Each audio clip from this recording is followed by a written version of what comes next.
Bom dia, pessoal. Sejam bem-vindos. Um grande abraço a todos.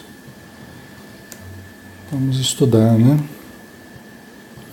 Deixa eu só compartilhar aqui, a gente já vai começar.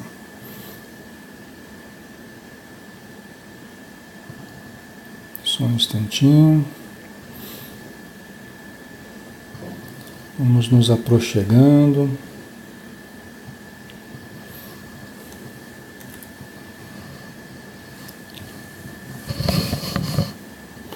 Como é que tá o som aí, tá? Tá ok?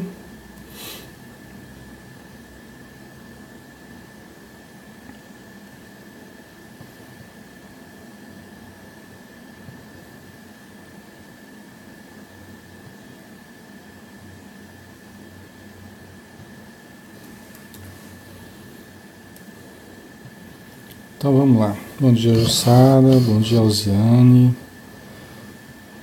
Bom dia, Argentina Pereira, Gabriela, Carla, Amar, Marília Pereira, Marilu, Arai Rocio, Ana Paula Mota, Nádia Levi, Ana Alba, Ana Paula Lobo, Ana Maria, Sandra Leonel, Embergson. Um abração, pessoal. Vamos fazer a nossa prece e a gente começa, né? Vamos lá? Senhor Jesus, mais uma vez estamos juntos para aprendermos contigo, para aprendermos com Allan Kardec, para refletirmos sobre a mediunidade em todas as suas facetas, nas suas necessidades, para que todos tenhamos os recursos, Senhor, para nos harmonizarmos com esta faculdade, que faz parte dos potenciais divinos que todos possuímos. Abençoa, Senhor, todos os irmãos que estão conosco em seus lares, abençoa todos os ambientes de trabalho que também estão ligados a nós neste momento, o nosso próprio ambiente, a equipe espiritual que nos assessora, que nos intui e que nos dirige. Mas, fundamentalmente, abençoa os irmãos necessitados da vida espiritual. Que cada um deles receba da radiância da Tua luz. Que assim seja, Senhor. Muito bem, vamos lá? Vamos estudar, né? Nós estamos no capítulo 4, tá? Falando dos sistemas, né? E vamos pegar a partir do item... Vamos pegar a partir do item 39, ok? Os sistemas, né? Allan Kardec está fazendo uma análise das objeções que se faz sobre os fenômenos espíritas, né? Os fenômenos mediúnicos, tá? Então, esses sistemas são, podemos entender como sistemas de crença tentando explicar os fenômenos mediúnicos, tá? Então são modos específicos, são argumentos, né? São modos específicos de pensar que tentam explicar os fenômenos como explicações alternativas, vamos dizer assim, à veracidade do fenômeno, tá? Então são objeções à veracidade do fenômeno, né? Tentando provar que não são fenômenos mediúnicos, ok? Então Allan Kardec teve esse cuidado, né? Esse cuidado de não fugir dessas objeções, mas analisar cada uma delas, ok? Analisar cada uma delas. O som tá ok, pessoal? Tá tranquilo aí? Às vezes, né? Às vezes a pessoa entra no estudo aqui e dependendo da conexão, daí fica repetindo, né? Fica repetindo. Então, às vezes é bom sair e entrar de novo, que pode ser que melhore aí, né? Às vezes parece que enrosca aí alguma coisa e fica repetindo a mesma frase, né? Às vezes é bom sair e entrar de novo, tá? Então, um abração em todos. Wesley, Valdenice, Gabriela, Edilma, Edilene, Nádia, Sandra, tá? Um abração a todos que estão chegando aí. Então vamos lá. O item 39, capítulo 4, item 39, né? Sistema da loucura. O último que a gente... Obrigado, Patrícia. O último que a gente analisou foi o sistema do charlatanismo, ok? Quer dizer, quando você acredita que... as pessoas que acreditam que é charlatanismo. Então, Allan Kardec analisou essa questão, né? Tentando demonstrar que não fazia sentido, né? Embora, em todas as áreas, em todos os campos, sempre existiram charlatães, tá? Em ciência, em filosofia, em religião, sempre houve charlatões, né? Charlatões, fazendo mau uso daquilo que era verdadeiro, né? A gente não fez mau uso até da ideia de Deus, a gente fez mau uso, né, sobre Jesus, os conceitos do Cristo, muita coisa foi deturpada, né? A gente usou até para fazer guerra, né? A gente usou argumentos de Jesus até para fazer guerra, né? Quando a gente disse na Idade Média lá, né, na época da Inquisição, na época das guerras, das cruzadas, né? Eu não vim trazer a paz, mas a espada, né? E isso aí foi utilizado para gerar guerras, né? E na verdade foi um entendimento equivocado das palavras do Cristo, né? Mas vamos lá. Sistema da loucura. Alguns, numa espécie de tolerância caridosa, concordam em afastar a suspeita de fraude e sustentam que aqueles que não enganam são eles mesmos os enganados, o que equivale a chamá-los de tolos, né? Então veja bem, o que Kardec começa dizendo aqui, né? Que algumas pessoas, uma espécie de tolerância, né? Elas se mostram tolerantes conosco, tolerantes com os espíritas, né? Que acreditam nos fenômenos e tal, né? Até num ato assim de bondade para conosco, né? E sustentam que aqueles, né, que nós que trabalhamos no contato com os espíritos, né, ou que Allan Kardec que tinha contato com os espíritos também, que não havia fraude. Então eles sustentavam que não havia fraude, mas que eram pessoas enganadas, eram pessoas equivocadas, eram pessoas tolas, né, que acreditavam em uma coisa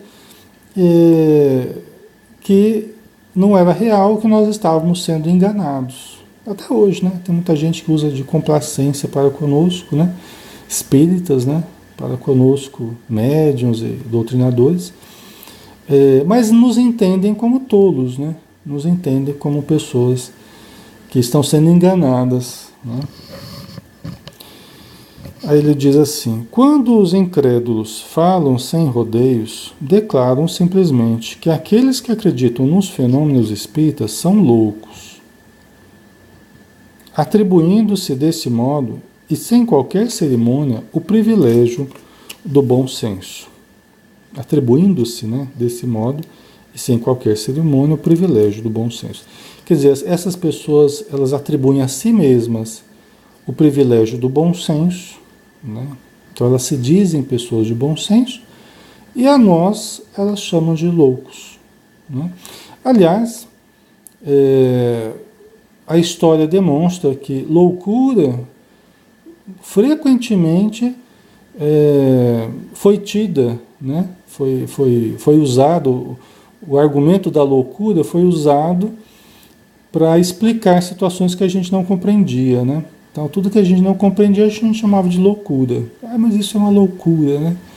Conversar com as pessoas à distância era uma loucura.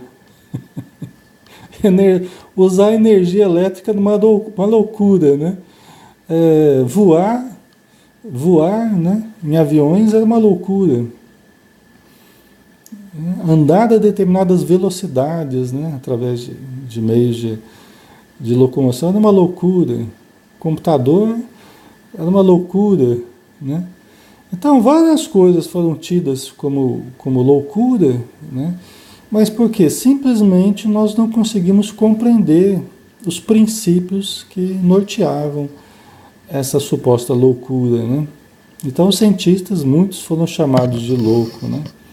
Muitos foram chamados de loucos. Ok? Aliás, é uma forma de você desqualificar a pessoa, né?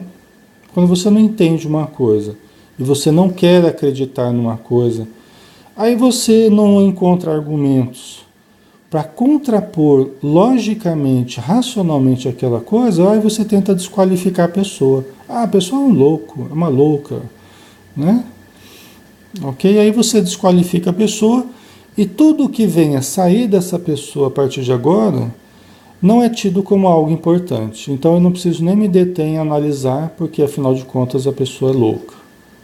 Porque eu não concordo com ela, porque eu não quero acreditar, e atribuindo essa pecha de louco, você, né? Como é que eu vou tentar analisar, vou tentar conhecer uma coisa que provém da loucura, não é? Vocês entendem isso?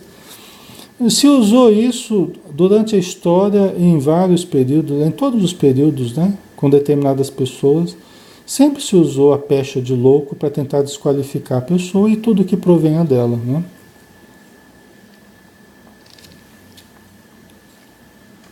Ok. O Cate Sol, vai prestando atenção no estudo então, tá? Sai um pouquinho do teu desespero e olha um pouquinho para o que a gente está falando aqui. Vai orando, tá? Os espíritos, quando a gente vai fazendo esses estudos, os espíritos amigos vão ajudando. Todas as pessoas que estão ligadas a nós, eles vão visitando, vão aplicando passes, tá? Vão analisando os problemas familiares, os problemas de saúde, tá? Aqui não é só um estudo. Todos esses estudos que a gente faz não são apenas estudo. São momentos de ajuda, mas tem uma parte que é nossa. A gente precisa estar ligado ao que a gente está falando aqui, procurando compreender, tá? Ligado no pensamento positivo, na fé, na confiança, tá? Aí facilita a ajuda espiritual. Quando a gente fica só ligado ao nosso desespero, à nossa angústia, a gente não consegue melhorar, porque a gente fica focado só nisso. Então a gente tem que desfocar um pouco daquilo que está causando aflição, tá? Experimenta fazer isso, tá? Você vai sentir já uma melhora. E todos nós vamos estar vibrando por você também, tá? Não é preciso fazer nenhuma loucura, não. Ok? Então vamos lá.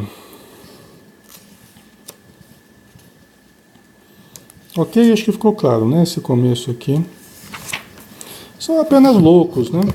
Pessoas que lidam com os espíritos, que entram em contato com o plano espiritual. Então, o problema está resolvido. É só problema de loucura, né? No modo de pensar dessas pessoas, tá? Não quer dizer que seja verdade. Então, continuando com Kardec aqui, né? Este é o grande argumento daqueles que não têm melhores razões para apresentar. Tá vendo? Este é o argumento. Quando a pessoa não tem argumento, ela usa desqualificar o outro através da pecha, através do rótulo de loucura, ok? Essa forma de crítica tornou-se ridícula pela leviandade com que é feita e não merece que se perca tempo em respondê-la.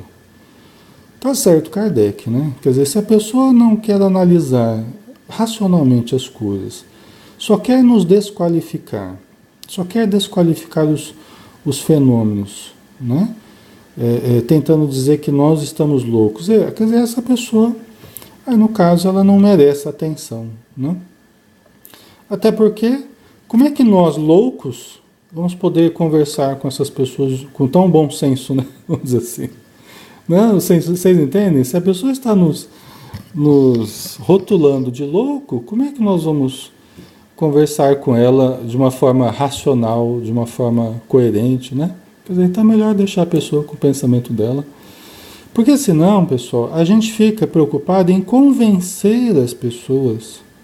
O nosso objetivo não é ficar convencendo as pessoas de que a gente está lúcido, que a gente está, né, que a gente está coerente. Não. Porque não há interesse, na verdade, na pessoa de entender do espiritismo, de entender os argumentos. Entendeu? Não há esse interesse. A pessoa está tendo uma atitude leviana, como diz Kardec, né?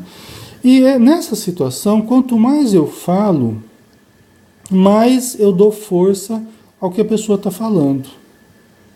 Quanto mais eu tento argumentar, mais a pessoa se sente importante, né?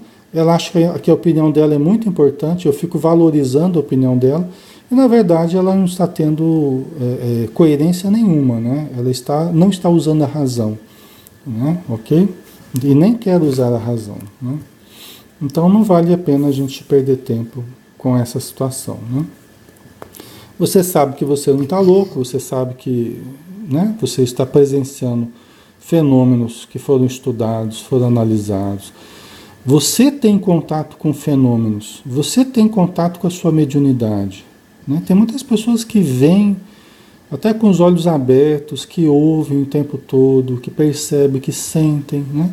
E já tiveram inúmeras evidências da realidade do fenômeno que vive, né, espiritualmente. Então, a gente não precisa ficar preocupado em convencer as pessoas.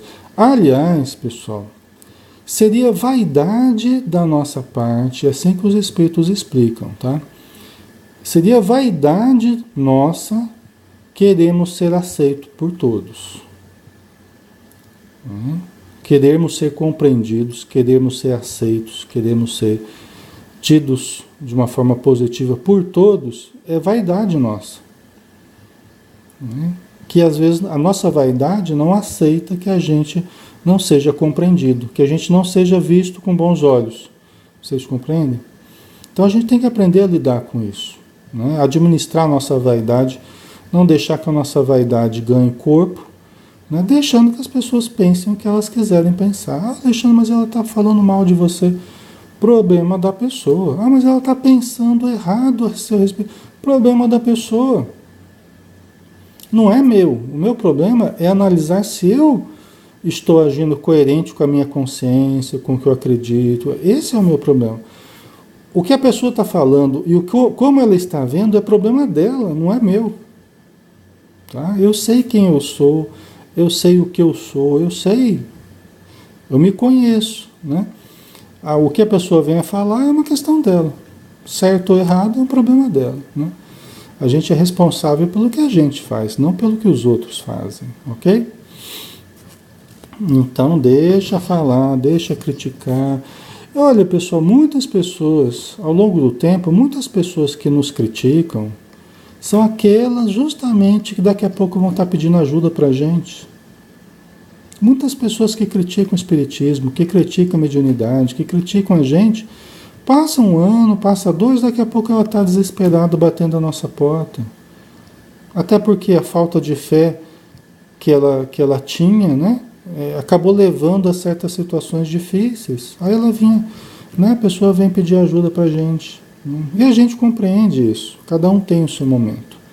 Né, cada um tem o seu despertar. Nós também já fomos céticos a respeito disso tudo e hoje acreditamos, né? Então é natural que seja assim. Se a pessoa não nos compreende, compreendamos nós as pessoas. Senão a gente vai agir como a pessoa. Se ela não nos compreende, a gente também não compreende ela. Não. Se ela não nos compreende, compreendamos ela, né, nas dificuldades dela. Só que não valorizemos demais, ok? O que a pessoa está falando ou fazendo, né? Ok. Deixa eu ver aqui.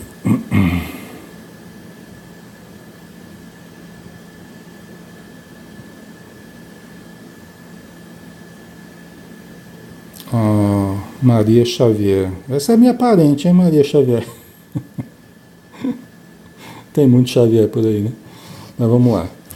Maria Xavier, né? Sou apenas uma admiradora do Espiritismo, tenho uma dúvida. Não sei se aqui pode fazer pergunta. Pode sim. Eu vou tentando selecionar na medida que eu percebo que é algo que condiz aqui com o nosso estudo, tá? Eu tenho com frequência algo estranho que acontece comigo. Quando durmo, vejo minha alma sair do meu corpo. Vejo quando saio, fico desesperada querendo acordar, achando que é um sonho. Então, o que acontece com você, Maria Xavier, é algo muito corriqueiro, tá? É algo muito corriqueiro para nós, todos, né? Que é sair do corpo. Tá? Todos nós praticamente saímos do corpo ao dormirmos. Todos nós temos essa capacidade de desprendermos espiritualmente do nosso corpo, tá? Então o sono serve para isso também. O corpo descansa, o espírito desliga do corpo, ok? Só que nem todo mundo, aliás, uma menor parte de pessoas, né, consegue fazer esse processo de desligar-se do seu corpo conscientemente. Tá? Eu não faço esse processo. Eu não consigo me desligar do meu corpo conscientemente, durante o sono, né? Eu estou dizendo.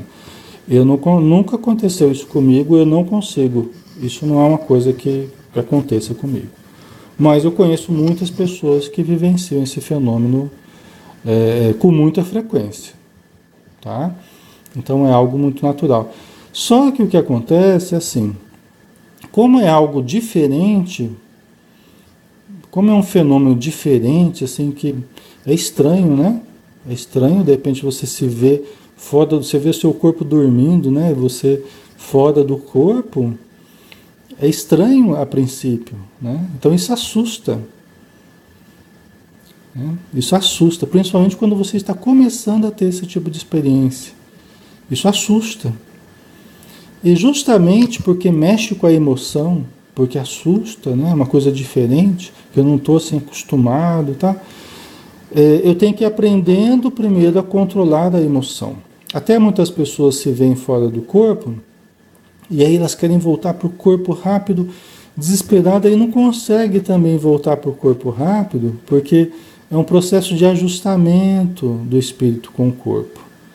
Né? É um processo que deve ser um processo tranquilo, um processo, né, progressivo, que você vai se acoplando ao seu corpo. Quando você quer fazer de uma forma muito desesperada, aí dificulta voltar para o corpo.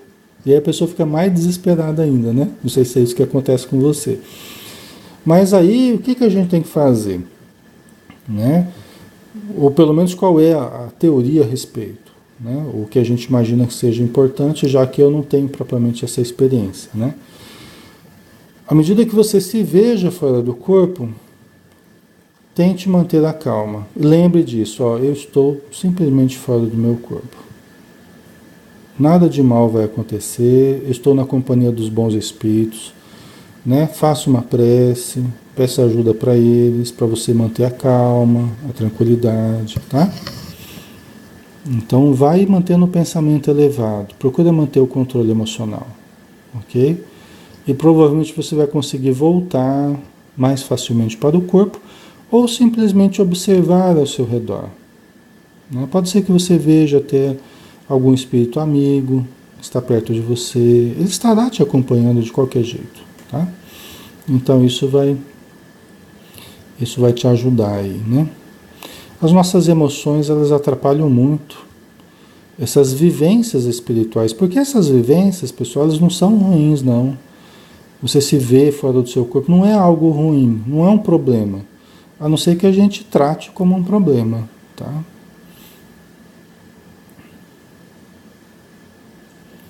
A Jacinta, porque sinto um cheiro muito forte de morto no quarto que durmo, que era da minha mãe. Né? Você está percebendo alguma coisa, né, espiritualmente, né, Jacinta?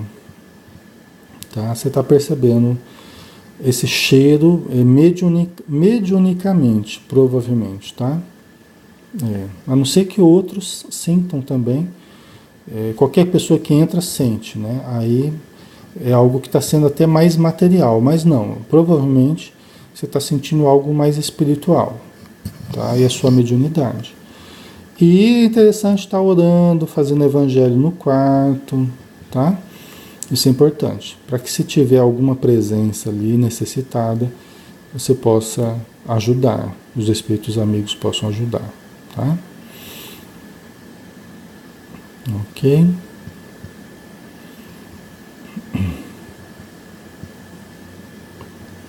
A Valéria, como nesses dias tão difíceis fazer para não ter maus pensamentos? Esse é um combate, Valéria, diário.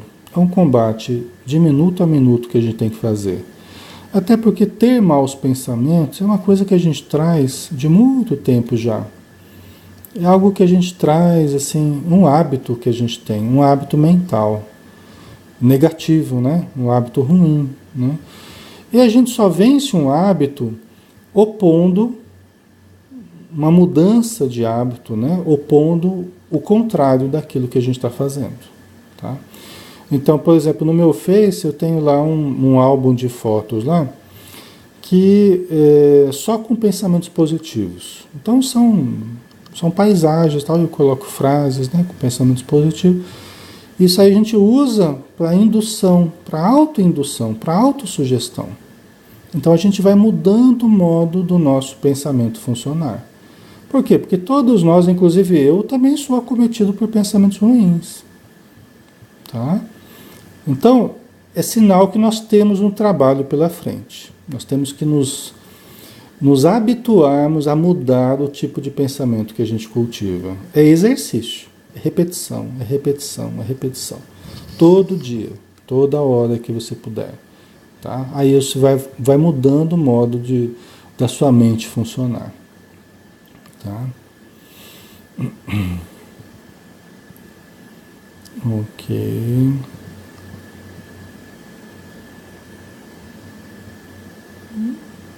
Ok. Tá jóia, Maria Xavier. Ok. Antes ficava desesperada, agora está fazendo o que eu falei, né? Mantendo a calma. Ok.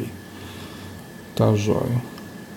Ortega, né? Tem um pressentimento. Será algum tipo de mediunidade? Sim. Né? Sim, Ortega. Faz parte das tuas sensibilidades, né? Da tua sensibilidade. É uma pré-cognição. Né? É um pouco difícil dizer, né? Porque a gente tem faculdades parapsicológicas e mediúnicas. Parapsicológicas são essas que são mais nossas mesmo, da nossa alma. Mediúnicas são aquelas que são advindas do contato com os espíritos. Tem certas coisas que acontecem conosco que a gente não sabe exatamente se procedem de nós mesmos, como faculdades anímicas, faculdades da nossa alma, ou se procedem justamente de alguma informação que a gente recebe mediunicamente. Tem certos fenômenos que não é tão fácil assim a gente separar uma coisa da outra, tá? Pode ser que seja algo que seja passado para você mediunicamente e pode ser algo que proceda de você mesmo, ou seja, de uma captação da sua alma, da verdade, vamos dizer assim, né? Como se você sintonizasse com algo que iria ocorrer, sem que nenhum espírito te falasse nada, ok? Então pode ser ambas as situações, inclusive, tá? Porque, por exemplo, você pode ter uma informação durante um sonho, e você teve contato com um determinado espírito, ele te falou uma coisa que iria ocorrer. Entendeu? Aí é um contato mediúnico. Tá? E você pode não ter contato com ninguém e simplesmente se sintonizar com uma certa situação que iria ocorrer. Aí, no caso, é mais uma pré-cognição. Ok? É um fenômeno anímico, né? Parapsicológico. Ok?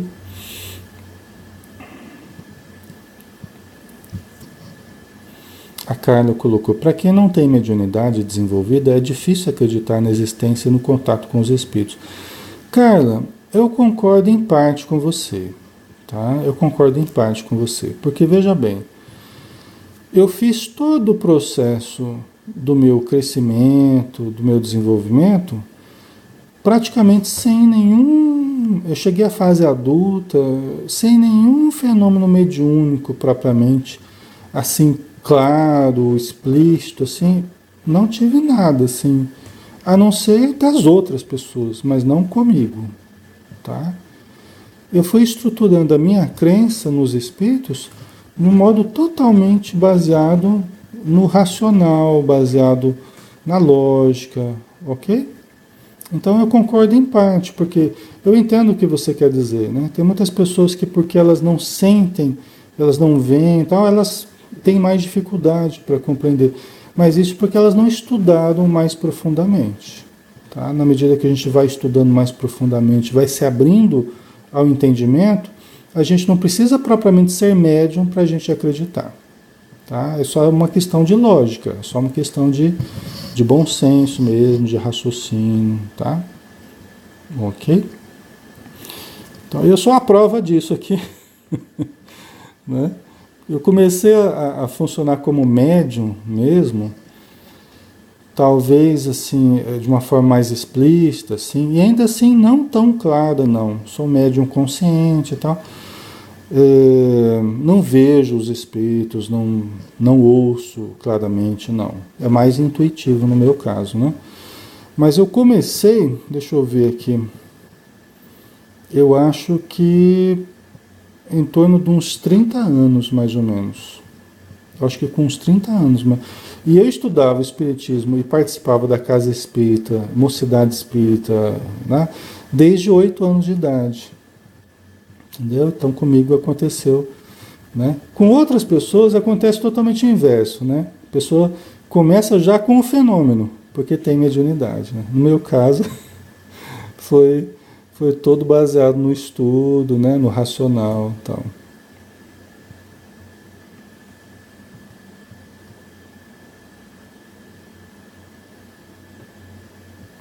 Ok.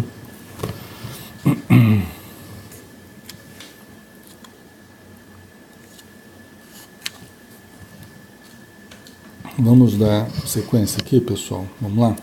Vamos terminar pelo menos esse tópico aqui, né? Aí eu vou respondendo as demais perguntas, tá? Vamos lá.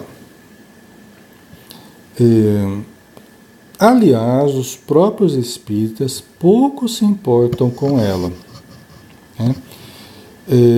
Com essa crítica, né? De nos chamar de loucos. Né? Os espíritas não se importam, em geral, com essa crítica, né? Porque sabe que advém da ignorância, não de uma forma pejorativa, mas daquele que ignora, né? Então,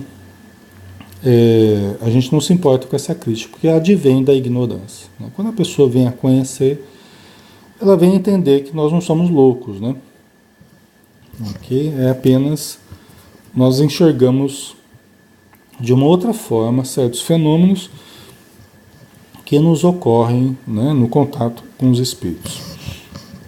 Aliás, os próprios espíritas pouco se importam com ela.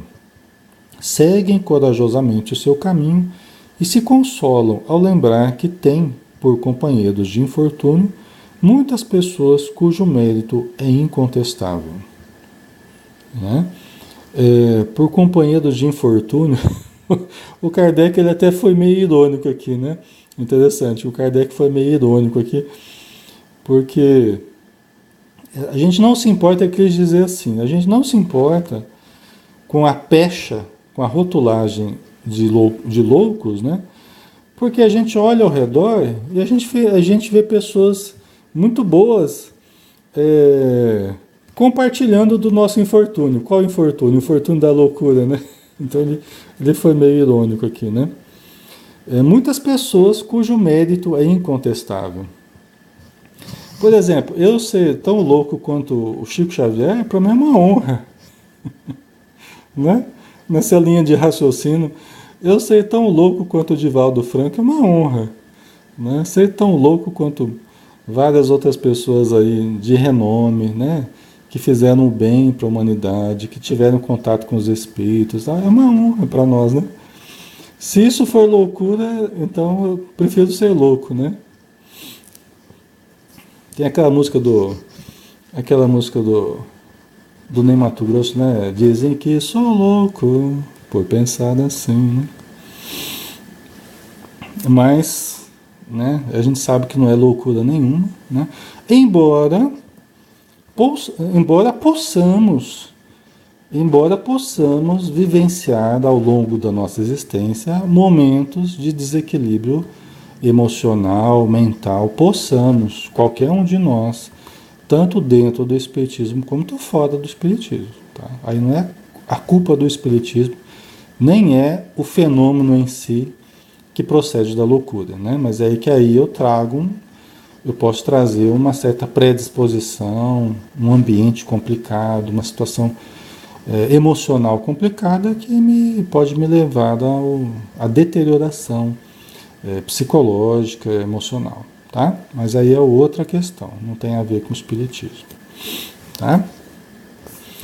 Essa loucura, se é que existe realmente, possui uma característica muito singular, a de atingir preferencialmente a classe mais esclarecida, entre a qual o espiritismo conta, até o momento, com a imensa maioria de seus seguidores. Olha que interessante. Aí o Allan Kardec está indo nessa linha de raciocínio, lembrando assim, olha, se é loucura, então é uma loucura muito peculiar, né? Muito singular, porque ela atinge preferencialmente as pessoas mais esclarecidas, a classe mais esclarecida.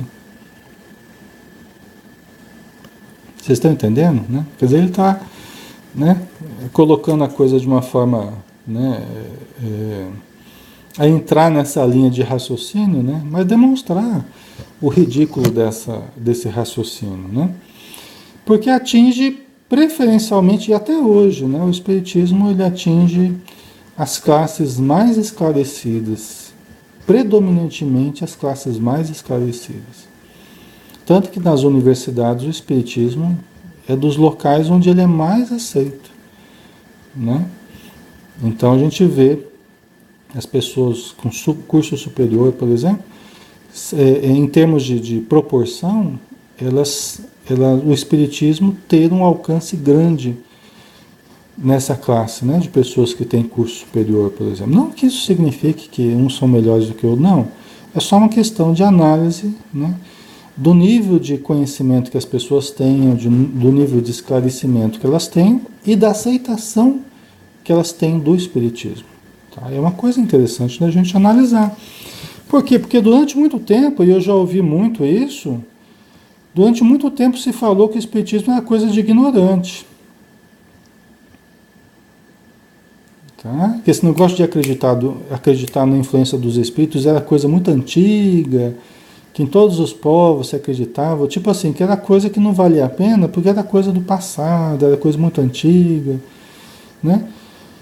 Então, durante muito tempo se usou esse argumento, que você acreditar na influência dos espíritos era coisa de ignorante. E aí vem as estatísticas comprovarem o contrário, que as pessoas mais esclarecidas são as que mais acreditam no espiritismo, tá? Ok? Continuando, né? Se entre os espíritas se encontram alguns excêntricos, eles não depõem contra a doutrina. Assim como os loucos religiosos não depõem contra a religião. Nem os loucos melomaníacos, né, aquele que tem paixão exagerada pela música, depõe contra a música. Quer dizer, nem os loucos melomaníacos contra a música, né? Eles não depõem contra a música. Ou os loucos matemáticos contra a matemática. Todas as ideias sempre tiveram fanáticos exagerados. E é preciso ser muito pouco inteligente para confundir o exagero de uma ideia com a própria ideia. Tá? Então, novamente, Kardec com muito bom senso aqui, né? Então, é tudo que a gente vê na história, em todas as áreas, tudo pode ser utilizado de uma forma negativa. Tudo, né? Os meios de comunicação, a internet, né? Nós estamos usando de uma forma boa. Todos nós estamos aqui estudando, tentando entender a nós mesmos, tentando entender a mediunidade, a doutrina espírita, né? Estamos perseguindo a verdade, estamos tentando aprimorar o nosso modo de compreender. Mas eu posso vivenciar a internet de uma forma totalmente viciosa, né? Num nível muito infeliz, muito negativo, né? Patológico, inclusive, ok? Mas isso não depõe contra a internet, tanto que nós estamos usando de uma forma boa, né? Ok? Assim os meios, todos os meios de comunicação, todas as ciências, as religiões, né? As filosofias, tá? Então, os excêntricos não depõem contra o espiritismo. Eles só expressam a sua excentricidade, ok? Para explicações mais detalhadas sobre o assunto, recomendamos a leitura de O que é o Espiritismo e o Livro dos Espíritos, introdução, item número 15.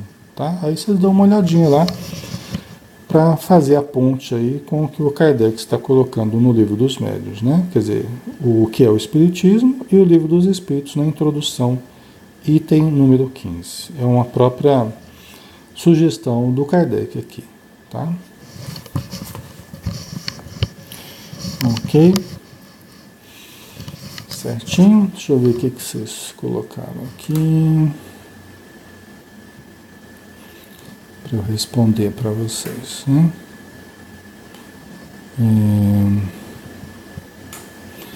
A Silvana, desculpa se o assunto não é o assunto, mas por que não podemos desistir da vida sem cometer suicídio? Ixi, aí você me pegou, hein, Silvana? Por que não podemos desistir da vida sem cometer suicídio? É uma questão que cabe a Deus responder para você, porque, né? Já que pedimos para nascer, é que não é bem assim, né? A gente pede para nascer sim, a gente pede para ter uma nova oportunidade, né? E Deus nos concede essa nova oportunidade. Por quê? Porque nós precisamos evoluir. E só através da reencarnação, só aquele que nascer de novo poderá ver o reino dos céus, né?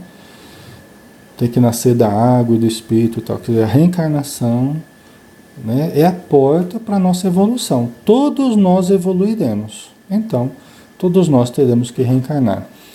Dessa forma, fugirmos da vida através do suicídio, o negarmos a oportunidade da evolução e de vivenciarmos essa reencarnação, é irmos contra as leis divinas, as leis biológicas, porque essa lei da reencarnação, Silvana, é uma lei biológica. Todos nós evoluímos através da reencarnação. Até os bichinhos, né, que estão por aí ao nosso redor, eles também estão reencarnando, eles também estão evoluindo, tá? Então, quando a gente nega isso, a gente comete um grande equívoco. É o que a gente chama de suicídio, né? Ok? Então, isso realmente Deus estruturou dessa forma. Por isso que eu falei que é preciso Deus responder para você, porque foi Deus que estruturou dessa forma. Então, você está questionando uma lei divina, né? Que eu creio que é justamente para que a gente não deve desistir da vida. E tem consequências muito graves, né? Por quê? Porque esse é o caminho da evolução. Então, quando a gente quer retroceder, não há possibilidade. A gente sofre muito nessa tentativa de retroceder, nessa tentativa de fugir da vida, tá? Então, eu creio que por isso que Deus não estruturou de outra forma, que é para a gente avançar, não para ficar fugindo, né, através do suicídio, tá? Ok. Deixa eu ver o que mais aqui.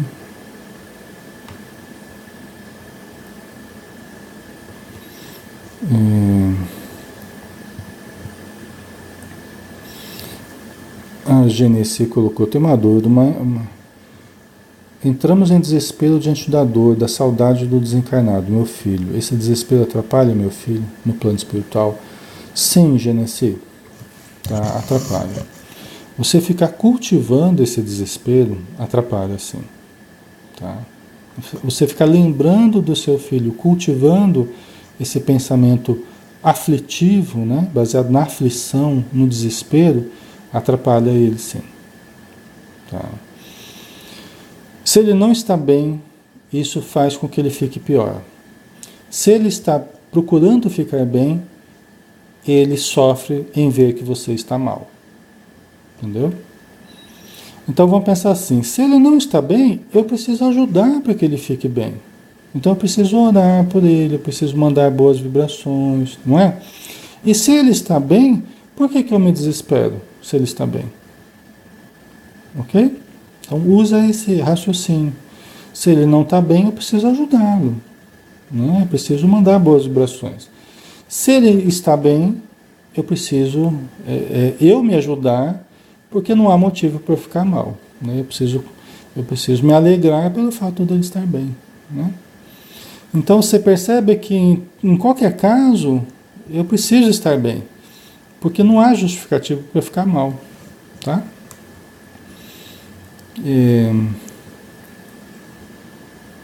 Deixa eu ver aqui.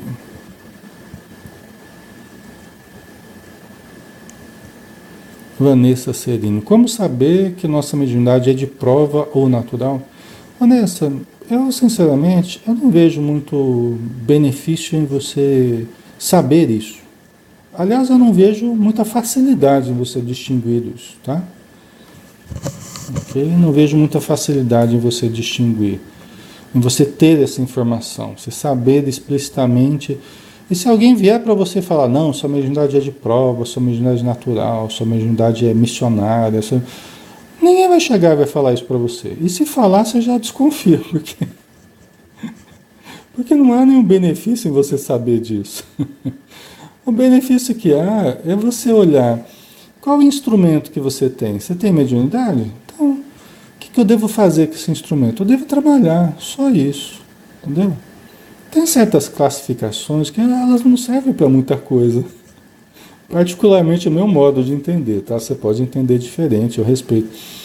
Mas no meu modo de ver, a gente fica perseguindo, às vezes, discutindo o sexo dos anjos, né? E às vezes sem proveito, né?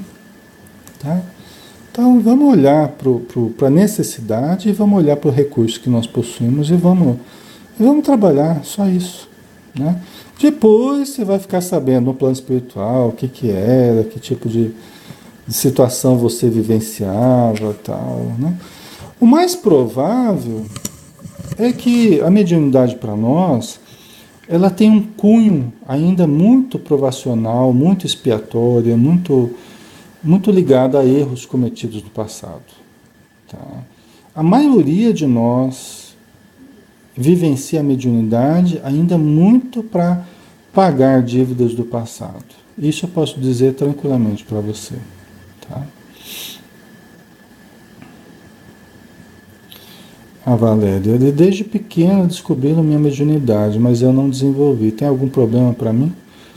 Olha, Valéria, com o tempo, conforme os anos vão passando, e você percebe que essa mediunidade está sempre presente, né? Essa mediunidade está sempre aí aparecendo de várias formas, ou sintomas físicos, ou sintomas emocionais, ou sintomas mentais, ou percepções mesmo de enxergar, de ouvir. Então você percebe que ela está sempre presente, sempre aparecendo, né? Eu aconselharia você que buscasse compreender, estudar, se vinculasse a uma casa espírita, viesse a se vincular a um grupo mediúnico, porque é mais saudável. É mais saudável, tá? Por quê? Porque com o tempo, a pessoa que não vem tem mediunidade, e você percebe que tem mediunidade, desde a infância, e você não vem a trabalhar com a sua força mediúnica, muitas vezes se converte, acaba gerando problemas emocionais, acaba gerando problemas físicos, tá? Por quê? Porque você acumula uma força mediúnica que você não gasta. Esse acúmulo de força mediúnica, ele facilita a percepção de sintomas, né? Então aí a pessoa que começa a desenvolver vários problemas, e aí os médicos não acham o que é, os exames não detectam, né? Ou até começam a detectar. Por quê? Porque aquilo que era vibratório, aquilo que era espiritual, começa a se tornar físico com o tempo. Aquilo vai somatizando, tá? Então, às vezes, até começa a aparecer sim, porque começa já a se tornar material o problema. E até porque quando a gente vem com mediunidade, é porque a gente vem também com uma necessidade espiritual a ser trabalhada. Então já vem espíritos próximos a nós, próximos à nossa família, tal, que vão precisar ser atendidos. E se a gente se recusa a trabalhar com mediunidade, eles permanecem junto a nós com as suas necessidades. E essas necessidades nós vamos, muitas vezes, transformando em problemas para nós. Até pela presença deles, né? Então você pega espíritos necessitados próximos a mim, eu com uma grande faculdade mediúnica ou com um acúmulo de força mediúnica, sem trabalhar essa questão, né? Aí você aumenta muito a chance de desenvolver problemas físicos e emocionais, tá? Ok?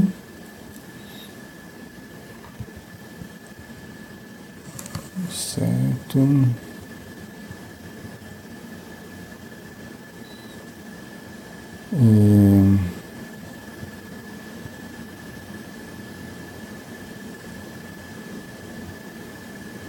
Deixa eu ver aqui o que mais vocês colocaram aqui, pessoal. É que eu tenho que ir lendo aqui, selecionando o que dá para responder ou não. Até perguntas às vezes que eu até nem entendo, né?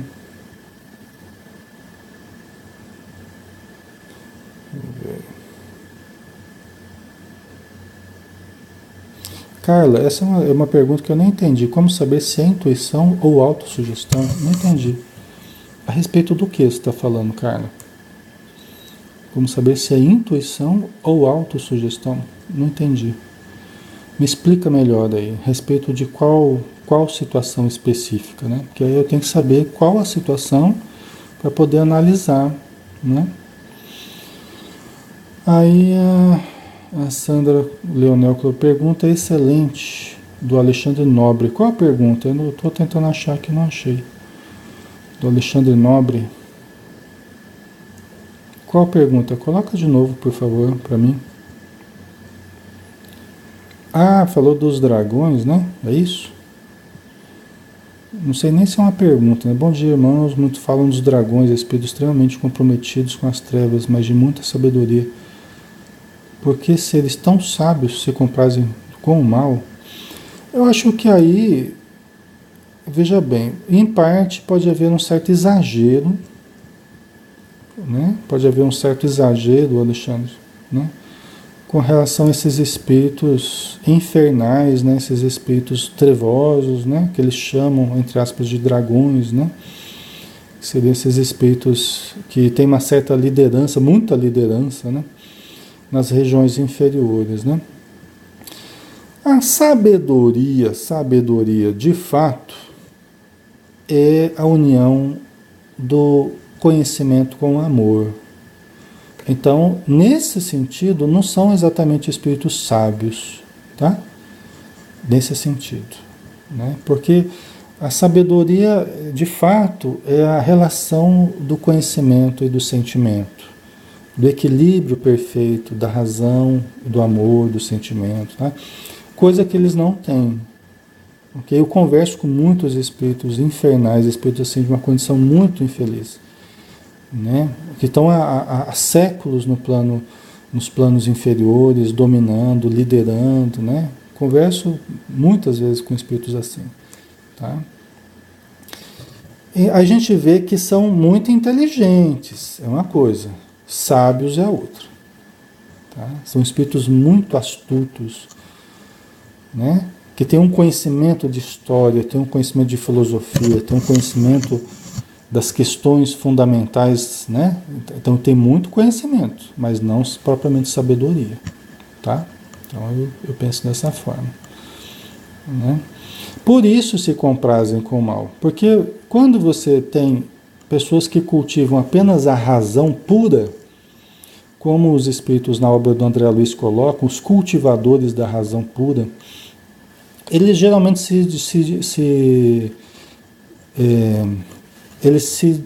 como é que me fugiu o termo? Eles saem do caminho correto, tá? Se desviam. Geralmente eles se desviam, tá?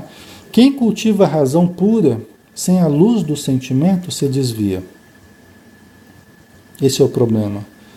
Muitos caem pelo conhecimento, caem pelo exagero, pela hipertrofia do conhecimento, em detrimento da atrofia do sentimento. Eles hipertrofiam a razão e atrofiam o coração, o sentimento. Tá? Então vão para o lado só do conhecimento, tanto na matéria quanto no plano espiritual, né? São cientistas que não admitem Deus. Eu converso com muitos desses espíritos, desses que têm liderança, que são como esses cientistas, muitas vezes, que não acreditam em Deus. Né? Então, eles têm muito conhecimento e não acreditam na ideia de Deus. É muito comum conversar com espíritos assim. Né? Só que isso tem um custo para eles. Né? Que aí eles perdem a fé, a descrença, né? Cultivam a descrença no ser humano, a descrença na vida. Eles só querem fazer o mal, porque eles não acreditam no bem. Isso porque sofreram e não conseguiram digerir os sofrimentos que tiveram e se revoltaram perante o sofrimento. Aí começam a criar argumentos para justificar a sua revolta. Então aí não existe Deus, aí não existe amor, não existe amizade, não existe nada.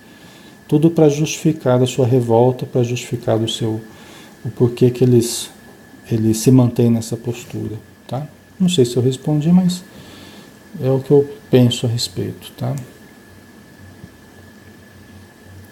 Ok. Muito bem.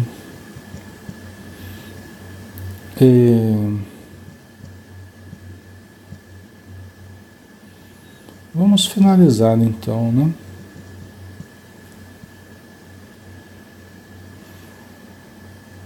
Vamos finalizar aqui nosso estudo de hoje, né? Aí com o tempo a gente vai respondendo. Depois, se vocês quiserem perguntar, né, em separado, tirar alguma dúvida, né? A gente vai respondendo com o tempo, né? A gente vai tentando desfazer o que a gente puder desfazer. Tá? Vamos fazer a nossa prece final, né? Vamos finalizar o estudo de hoje, agradecendo, né, a Jesus novamente pela grata oportunidade de estarmos juntos, de podermos vibrar na frequência do amor, da paz, sabendo, Senhor, que só progressivamente nós vamos adquirindo o discernimento mais profundo, mais claro, conforme nós vamos investindo nessa busca de autoaprimoramento. Mas que possamos fazê-lo de modo equilibrado, associando a razão com o coração, para que nós não nos desviemos nos delírios do ego, nos delírios do poder, nos delírios da arrogância científica, que pode nos perder por longos séculos. Então ajuda-nos, Senhor, a mantermos o equilíbrio, principalmente através da prática da caridade, do amor, do contato com a simplicidade, para que nunca nos esqueçamos da gratidão que devemos para contigo e para com Deus, nosso Pai. Muito obrigado por tudo, permaneça sempre conosco, que assim seja. Muito bem. Pessoal, obrigado pela presença, tá? Lembrando que hoje nós temos à noite, nós temos o livro Entre a Terra e o Céu, tá? Todos estão convidados às 20 horas, novamente aqui nessa página, tá? Um abração, até mais, fiquem com Deus.